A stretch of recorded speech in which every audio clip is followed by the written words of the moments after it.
4 दिवस झाले भुईमुग टोकतोय. झालंय आज शेवटचा दिवस. पाऊस पण खूप मोठा आता आलाय. पलीकडे दिसतोय वरलीकडं. हे आमची आई. पाऊस आलाय मोठाच्या मोठा.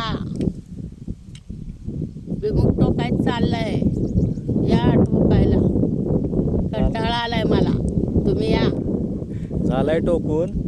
झाला टोकून. व्हायच 90 राहिलाय. दिवसानं काढायला यायचं. खायला यायचं, काढायला यायचं, तोडायला शेंगा. या या सगळ्यांनी सगळी खायला, काढायला पण आणि खायला खायला पण काढाय पण. पण. मोगन काय केलंय? घेऊन जावा. श्रावण घेवडा, उडीद, मूग सगळं मोगान केलंय. काढायला यायचं आणि खायला पण यायचं. खायला पण यायचं आणि काढाय पण यायचं, शेंगा तोडायला. ठीक आहे. चला. हां त्याला राहिल्याला टोकूया ते. बर ठीक आहे. ठीक आहे.